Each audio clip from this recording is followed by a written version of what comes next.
Oh, boy. Oh, Birdman. Yep. Birdman. Birdman. This movie's amazing. It really is. This movie is amazing.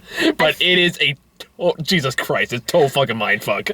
Yeah, and the worst part is there's nothing even that mindfucky about it. It's just the way it's presented. Is. The entire thing. It's so disorienting, but it's so great. As the movie says, it is almost hyper real.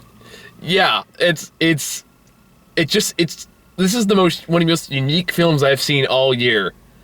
I loved every second of it. Absolutely. Like, that is a movie that, hands down, I would have paid lots and lots of money to see and see again. I would absolutely see this movie again. Yeah, I'd just sit there and go, I still don't entirely...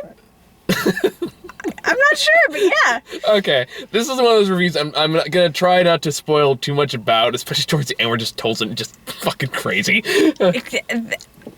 The plot is totally irrelevant, just so you know. Pretty much. I mean, the plot is Michael Keaton plays a character who was like... This is basically commentary on Michael Keaton back in the Batman era. Mm-hmm. That's what this is. Except instead of Batman, it was Birdman, and it was a role he was known for back in, like, 1992.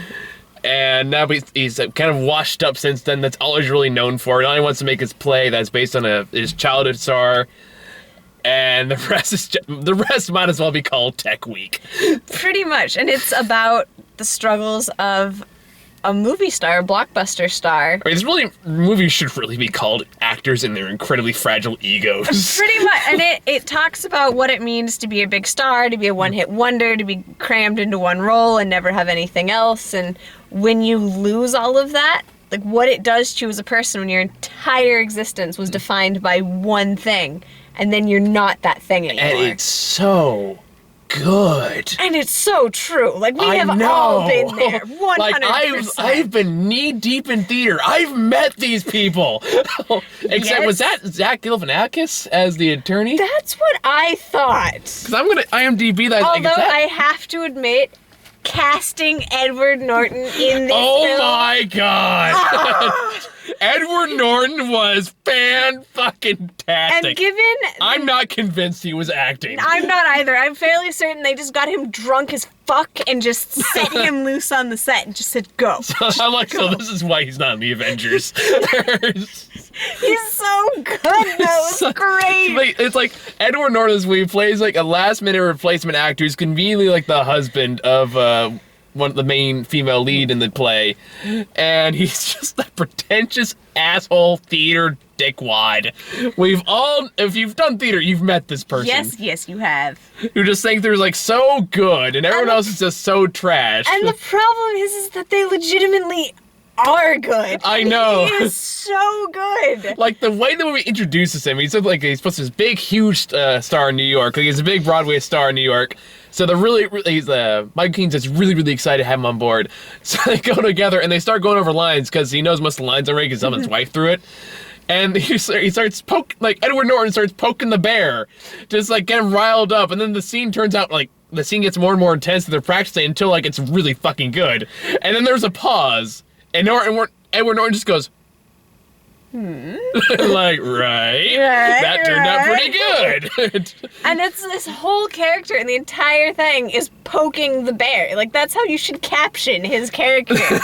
Everything he does is just to antagonize. And then you realize somewhere in the middle of the movie that, oh wait, he's a person too.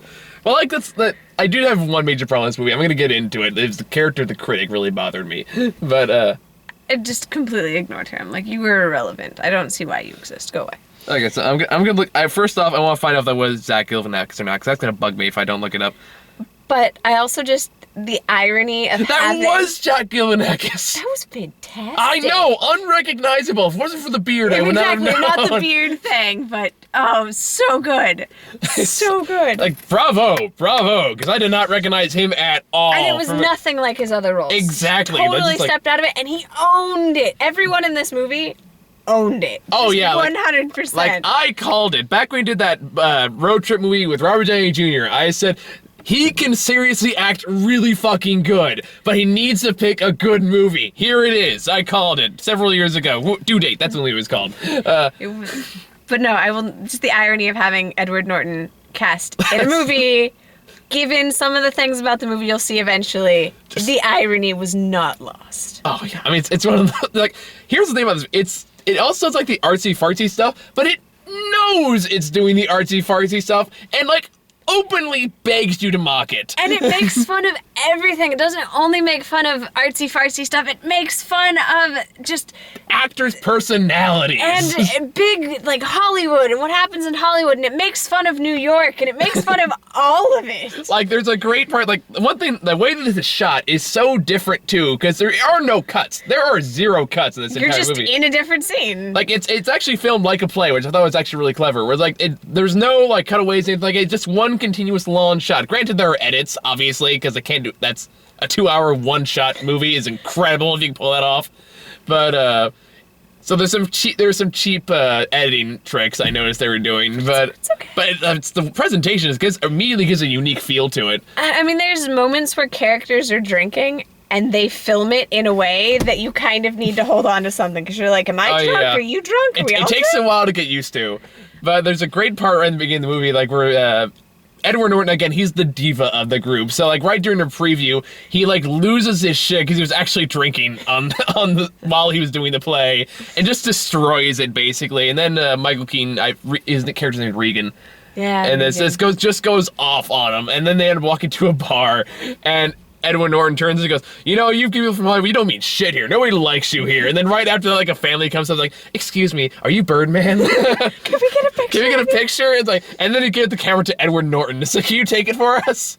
Because he thinks he's so hot shot because he's like the big Broadway star in Hollywood. And no one knows anything about Broadway. It's so damn good. It is. It's like, oh my goodness. this is easily my top 3 of the year. It is absolutely one of the best movies I have seen in a very long time. This is my apology for Left Behind. Thank you. I accept your apology for Left Behind. Because, like, I don't know, we have horns tomorrow. This is getting really hard to top this. I don't think it will. Neither do I. But, you know, it'll be entertaining in a different way. Hopefully. But anyway, back to this movie, though. It's especially towards, like, the very end. We just get straight up meta towards the very end of the movie. And the problem is that it's led you into it so well. Yeah, like, you buy it. You buy it. Sure, whatever. We can handle this. Because, like, the movie starts off with Michael Keaton floating in midair in a meditation pose in his tidy whities. Talking about how the room smells like balls. Well, kind of. Like balls. Kind of obviously, man. Because it's also making fun of the Batman voice. Because, like, the whole thing is, Michael Keaton has that, and the ironic part for me is I've heard that fucking voice in my head. So it's like, oh god, they have it too. But it's like, whenever Michael Keaton's alone, he hears this deep, brooding voice, basically just being the self-hating, patronizing voice. It's like, why the hell are you here? You don't belong here. You're a failure. You're nothing. All those things that pretty much all actors go through.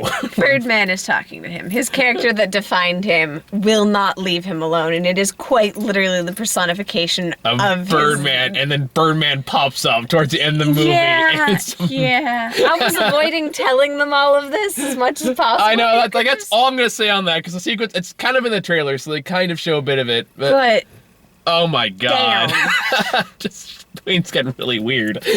But, like, whenever he's alone, Michael Keaton, like, almost imagines himself with superhero powers, so he starts kind of flying everywhere. He, like, destroys stuff with the power of his mind. And you're not entirely sure if he's imagining it, or if he is legitimately, like, able to do this. I think it's kind of implied he's mostly insane. Yeah, it's definitely heavily implied that, but at the very beginning, for a second, you're kind of like, what? Are we doing something really, really weird where the superhero actually is? Like, I mean, this is a very unconventional movie. If you're looking for, like, a standard, like, dramedy, you're looking in the wrong place. This is unlike anything I've experienced all year. I don't even know, man.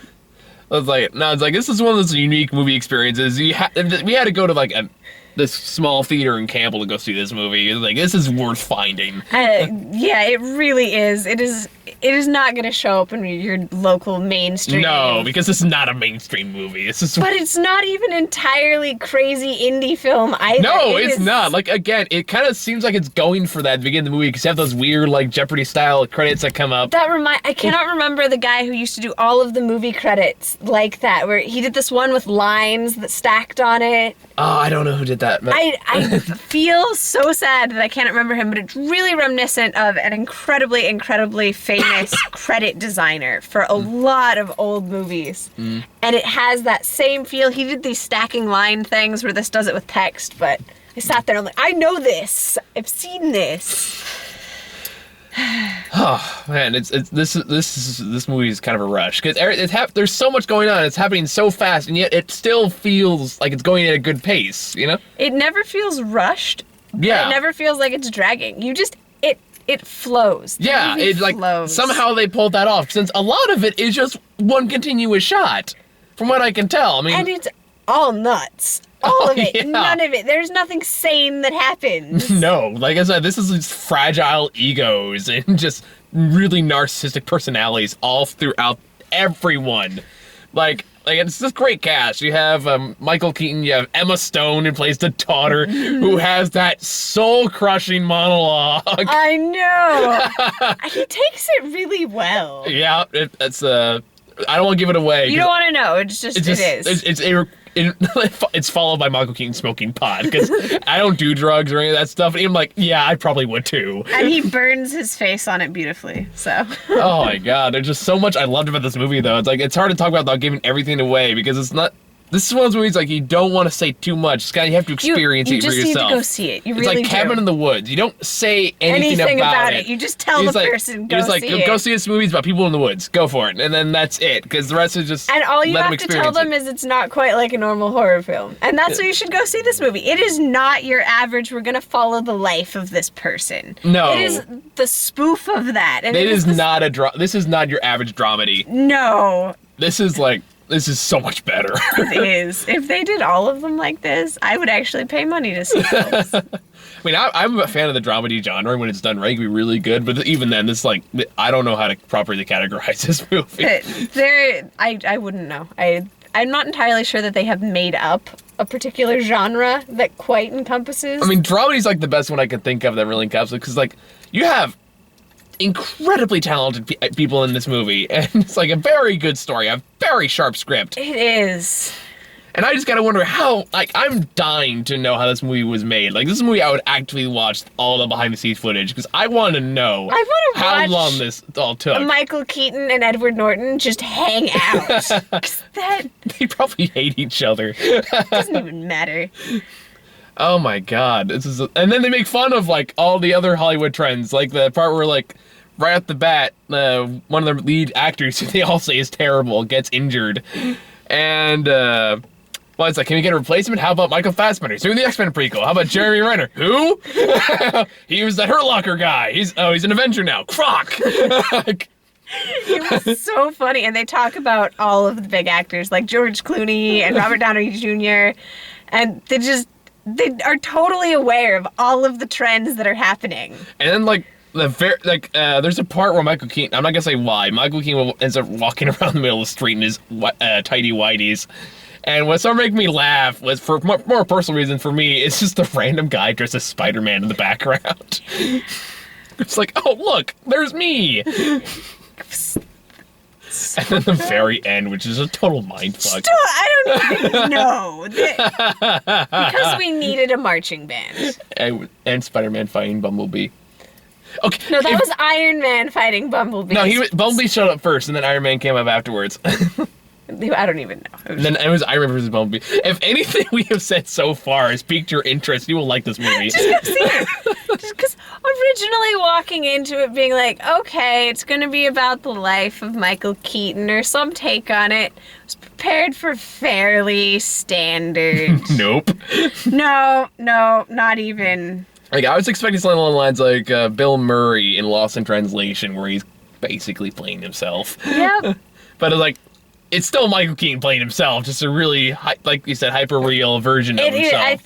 That is probably the best way to describe it. And the movie even describes itself as hyper-real, which... this is pure satire. I mean, when it comes down, it's great satire. It is. I loved every second of it. Like, I am so on board with this. I did have one problem, and because, like, the movies did such a good job, like, pretty much acknowledging all these people are horrible, but also humanizing them at the same time.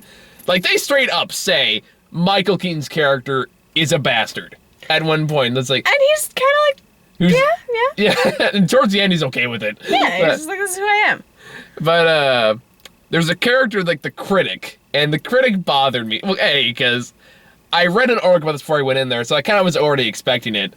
But when I got in there, it still pissed me off though, because like, no sympathy or humanization of this character at all. She's just a horrible person. But I'm wondering if that is a whole part of it, because everyone hates a critic and everyone is a critic. So I think that is part of it, is that of course they aren't going to redeem her, because that's the whole point. Yeah, but critics get a bad rep in most ways. I think that's supposed to be part of the funny thing, is even in this movie where everyone's humanized, the critic is still just this miserable, horrible woman who looks like he licked a homeless man's asshole.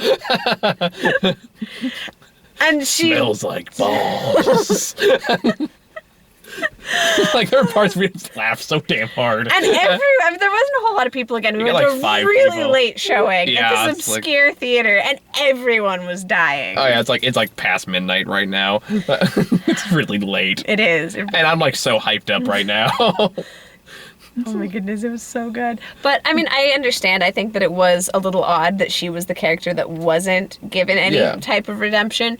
But again, based on the rest of the movie, I could see where they would make that jab. Like, even if it wasn't the best part, I can acknowledge why it was probably done. Yeah, I get the reasons why, but it bothered me because, like, this is a really bad critic. It's like I have the same issue when I see, like, therapists that get angry at people very quickly. It's like no therapist would ever actually do that. Although the one thing is she does redeem herself with the review. That is true. Because she gives, like, an honest opinion about... Even then, like, after the applause happened, she's still, like, the first one to stand up and walk away, like, puh!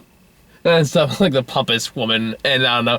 Critics get a bad rep in movies. Like, look at every critic who's seen any movie. None of them are humanized, except maybe like Egon and Ratatouille. But even then, he's still the bad guy. Yeah. Again, this is only brought to my attention because I read an article on BuzzFeed about it. I was like, that's a good point. It's kind of hard not to see it after reading that. But so I will admit a bit of bias in that regard. And I will admit, I have gone to a lot of movies with biases before, but I always try to keep an open mind. I'm not counting on the Adam Sandler movie to be good, but I'm hoping to be surprised. So far, it's only happened once. I was totally wrong about 22 Jump Street. 22 Jump Street was great. It's such a good movie. Oh, yeah. But again, there's a lot of it that you just really need to experience, and you need to go into it and understand it's not going to be what you think. No. It really isn't. But it's going to be something worth seeing, and it's going to kind of make you sit back and laugh at the whole idea of the entertainment industry, regardless of if your cup of tea is big AAA blockbuster crazy, or you like artsy films that go to film festivals and win awards there, no matter what you're into. People don't want to watch that deep philosophical bullshit. Exactly. So you get to see elements of both of that, and then you get to also understand the total crap that comes along with anything. Yeah. Well, it's like I said before, though. It's like that line about like no one wants to see that deep philosophical bullshit. Like, that's acknowledging the fact it's doing artsy fartsy shit and deliberately poking fun at the fact that that's what they're doing in a way that doesn't feel like hypocrisy, which I've seen a lot of movies do in the past. Like, because you acknowledge it doesn't make it okay. Well, because they also did it really well. Yeah, even like stuff like that, still done expertly well. And then what is happening during the movie when that line is delivered also completely adds to that. You can't you've probably seen a bit. If you've seen the trailer, you've probably seen a bit of it, but you also have to really go down and hunt the trailer. Really just go see this movie. See it. Just do it. Like, my God, I haven't had this much fun since the Lego movie. Like, my lungs started hurting at some points because of how much I kept laughed. Like, there was points I kept looking at you like, you're seeing the same thing too, right? This is the thing that's happening? This is really weird. Like, when the movie ended, nobody moved. We all For like just- I think we were the first ones to get up. We were like sitting there like, okay, I need a minute. definitely needed Like- more than a minute. I needed to walk to the vehicle to put my brain back together. Like I haven't seen that happen since I saw Her in theaters, like back in January. Wow. And that was the only movie, like, did you see Her? It's actually a really good movie. You should go check it out. Oh, cool. But either way, that was another movie where, like, after the movie was over, we all just sat there, like, and this is a packed theater at the time, too. We were all like, I'm not sure what just happened. oh, shit. Great. But it's one of those just, like, Her was a very, very unique movie. This is a very, very unique movie. So it's, if you like those kind of, it's a very good, unique movie, I should emphasize. Because, you know, we've seen a lot of those that really suck. Yeah. Like Elephant, for example. If you haven't heard of that one, I wouldn't blame you if you haven't heard of that one. It's a very obscure one. But it's a very unique film. I hate it, but it was a very unique film. That's the one thing about this movie as well, is it appeals to a lot of people. Like, you can like different things. Oh, and yeah. still enjoy this movie a lot. Oh, yeah. And just, again, just comes down to, like, this is kind of an actor's movie, too, where all of it is dependent on just how damn good the performances are. They're amazing. Like, there were parts in Michael Keaton's performance when I felt like, okay, that doesn't seem all too genuine. Then turns out that was entirely the point. Like, there's a part where after the Edward Norton's kind of screws over Michael Keaton, he freaks out and, like, slams him against the couch. Michael Keaton starts telling this big sob story about his childhood. And he starts doing this fake crying and making Edward Norton feel really, really bad. He goes, oh, man, I'm sorry. And he goes, you should be. But I made all that up. See, I can lie too. Okay, just go see this movie. There's not much more to say except parts we liked about it. So, Exactly. And a lot of it, again, it's better if we don't give too much away. because Yeah. it's just part of the experience, and there's not a lot of like plot to spoil, but it's the way in which it's presented that yes, we could sit down and talk technique and that sort of thing, but it just ruins the experience as a whole. Yeah, just go in there, clean slate, have no biases on your mind, and you'll have a good time. You will. You really will. I don't even want to talk about actually, we got some new trailers, so we should probably talk about them a little bit. They are film festival trailers. To be fair, that is kind of the theater we're at. I know. And Because, like, this is the one Santana wrote, the only ones that play, like, artsy-fartsy movies, or movies that make fun of artsy-fartsy movies. Which, I mean, it makes sense given the movie that we just saw. Yeah, But there are, if you, just a preface before we even get into the trailers, if you do not like film festival movies, you can just skip this. Just be done. It's okay. Or you can watch this ad right now. Okay, I'm not gonna put an ad here. I'll probably put it before this point because I'm too lazy to find the exact part where I said this. So, or maybe I should put the after this. Anyway, I digress. So we got a trailer for Wild. That was the one with, was it Reese Witherspoon? Mm-hmm. Doing heroin and having sex with anyone who asks. That's right. Sounds like a really weird action movie. And hiking. A lot of hiking. There's something about a For fox. reasons. Oh, that was the next movie we got. We got Foxcatcher was the next. No. There's also a fox. Oh, in that right, one. She's there was- like, come back! I don't And it know. was supposed to be metaphorical with the way they did it with her mom. I don't know. It's her on some sort of journey of self-discovery after a really nasty breakup and losing her mother, and it's her trying to come to terms with herself and her life by hiking. Okay, yeah. That 1,000 miles. 1,000 miles. I would walk 500 No, I miles. saw that, and that is immediately what happened, and the rest of the trailer didn't matter because I was having the Proclaimers play in my head. Then we got one for Foxcatcher, which was Steve Carell with a prosthetic nose being a psychotic coach. For a wrestler, but not professional wrestling. Channing Tatum as a professional wrestler. Like, this is a team up I never thought would actually happen. No. Steve Carell with a freaking revolver. Like, And in a serious movie, like you could see I them know, in right? comedy together, but what just happened? like, I was listening to, like, it starts an opening narration, I was like, Steve Carell? And then it's like, holy, it is Steve Carell. What the hell are you doing here? With Channing Tatum of all people. I don't know. I'm sure it's gonna be some sort of motivational sports thing. I don't know. It looks like know. it kind of looks like it's going more for this, like, or in this case, Steve Carell's psychotic and probably is gonna try to kill Channing Tatum at some point. I have no doubt it's not going to be a traditional one, but it's still going to be a sports movie. Oh yeah. All right. And then we got the Stephen Hawking movie. Which looks pretty interesting. Yeah, I like- liked that one a lot. I would go see The that Theory one. of Everything is what it's called. Actually, I mean, the guy who plays Stephen Hawking is a dead ringer for the actual guy. And you can tell that they did a lot of research into it, that they understand to a degree like the Like disease what as much they're as you dealing can. with. Sounds like And it comes across like even in the trailer, you empathize with the people. Oh yeah, like really, it's actually so much. and that it's like it's one of those diseases that I don't think is talked about very often. Or at least not presented on screen. Not at so all. if they do this right, this could actually be a really good movie. And a lot of people, whenever they kind of think of Stephen Hawking, it's hard to imagine the fact that he was not always in this state. Yeah, and That there was a progression to get to this point, and then the challenges that he faced. And everyone thinks of him as this guy in the wheelchair with a robotic voice. But there's something even more impressive about the fact that he wasn't always that way. Yeah, and it's just more the fact that to see him kind of slowly degrade in that is just terrifying. It is, and just to kind of think about what that would be if it was you and still have the strength to do what he did, does. and be the incredible genius that he is, and put the energy and effort into creating these theories that have since reshaped science as a whole.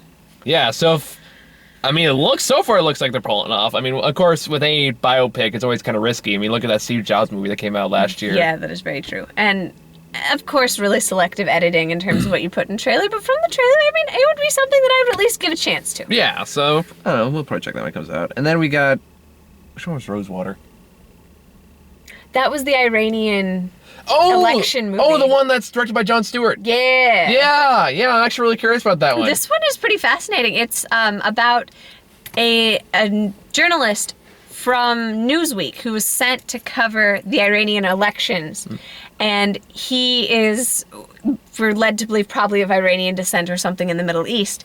And he goes there, and the Iranian government, because he starts filming the riots after the election goes in a way that it appears that it was fixed and that it didn't go properly and people were fighting back against it. And his weapon that he used instead of physical violence was his camera. Yeah.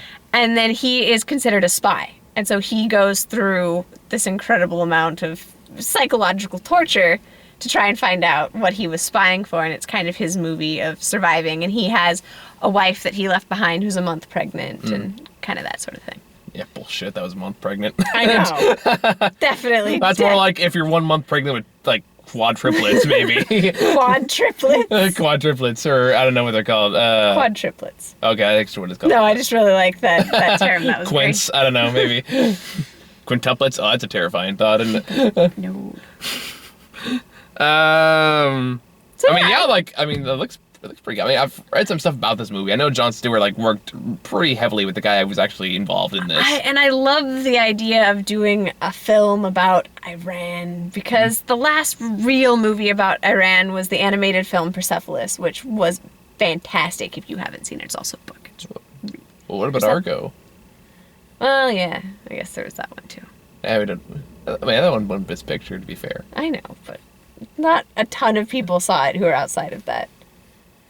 I thought it was okay. Well, there's been a few, but it's interesting to not only see a film about Iran and about the Middle East, but also kind of the story of journalists there and someone who is not an American journalist. Yeah, I know. I was just about to say, it's that was still a movie about a white guy fixes everything. Exactly. Right? This is not the white guy fixes everything movie. But yeah, Birdman. By all, track this movie down and go see it immediately. Bring your friends. Support this kind of movie. I can't believe I forgot Argo now that you say that. Now I feel like such an idiot. It is clearly late. I think that's our key to go to bed. So I got right back to Gilroy. Sorry, man. It's okay. I don't sleep anymore. And what was this you were saying yesterday? Sleep is overrated? Sleep is definitely overrated. Yeah, let's go check out Birdman. We're going to check out Horns tomorrow. Movie marathon. Just keep going. Let's go right back in there. Be up to 4. I got nothing to do. So yeah, you got any last words? Just see it. Give it a chance. Enjoy it. Laugh. Laugh really hard. It's like, if anything we have said in this entire review has appealed to you at all, go see this movie. Just do. If you are more of the blockbuster popcorn audience, you probably won't like this. Yeah, if all you really like is big blockbusters, probably not. Probably not. But it's still so funny. But even then, I would still recommend at least seeing for the experience. Or even if you don't see it in theaters, if you see it sometime online on Netflix, stop, take the time to check it out. It's worth looking You at. can kill 2 hours of your time. You can. So yeah, we'll be back tomorrow with Horns. So I don't think it's gonna be nearly as good as this. No. Because I think it's like 48% Rotten Tomato right now. But I can pretend. Yeah, we can hope, we can dream. We can go on Broadway. Exactly. I can sell the car.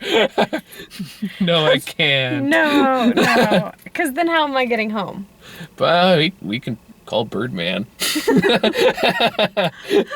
Yes. We don't need that deep philosophical bullshit. My favorite line in the movie. I could tell. That and just smells like balls. Just the I way so he said that. got like Duke Nukem out of that when he said that. All right, so I think we're done. We gotta go home, go to bed. Bye.